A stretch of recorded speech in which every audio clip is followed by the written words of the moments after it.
Welcome back, guys, and in this video we're going to be learning how to customize Laravel's default paginator. So let's go ahead and do that. So back in my terminal, I'm going to run a command, and this is going to be php artisan vendor publish. And watch right here what's going to happen. If I open my vendor directory right here and I open that, if I run that command, we discover that in our vendor directory we have notifications, we have pagination right here.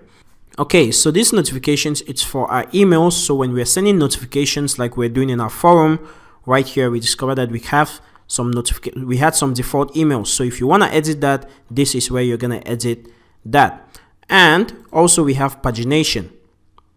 So this is the pagination template that Laravel is using. Okay, if you want to edit that, this is where we're going to edit. Okay, so what we're using right now is the default pagination right here, and this is the structure of the paginator. Okay guys, so we're gonna edit our default pagination. Okay guys, so we're gonna edit our default paginator with Laravel, and we're gonna swap it out with our own paginator right here. So the reason for this exercise is that in a real world project, when a designer gives you a particular design of a paginator, he or she would expect that it's gonna fit right into the design. Okay, so what we're gonna be doing would replace our own paginator with the default that Laravel comes with.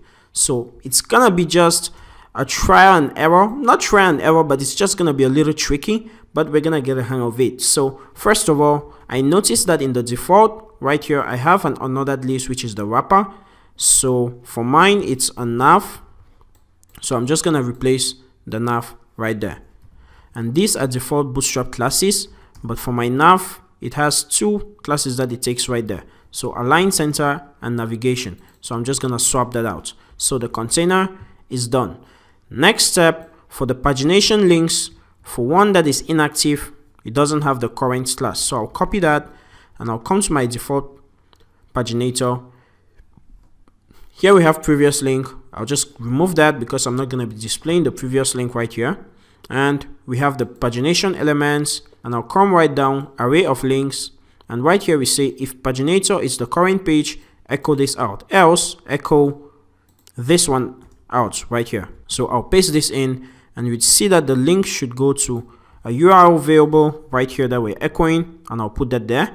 And right here we're echoing out the page, so I'll swap that in. Okay, so I can remove this. Now the next thing is for the current page.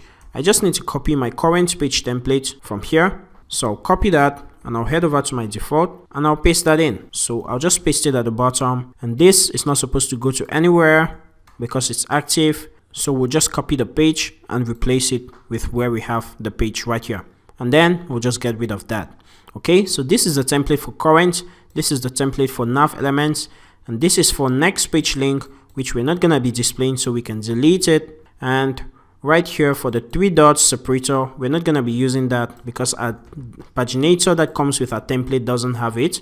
So we're done editing. Let's go ahead and refresh and see what we have. So right here we have a link of all the paginators. Oh, looks like we're editing or outputting it that twice. So let's head over here. Okay, so we have to also get rid of this, right? So let's get rid of this right here, and we'll just echo out our product links. So if I refresh right now, we discover that we have a link of all the product paginators right here. So it's working perfectly, and we have swapped out the default paginator for Laravel, and we are using ours. Okay, so first thing, you just need to study your paginator that comes with your theme. Second thing, you just need to look at the paginator with Laravel, understand how it flows, and replace the elements. And it's really commented in a good way. So pagination elements, and if it's array element for each of those, then echo out the paginator element. So you just swap out for your template right there. Okay, so for any template you have, you just need to figure it out. It's not going to be a difficult job, and everything is going to go out smoothly. So thank you so much for watching, and see you in the next video.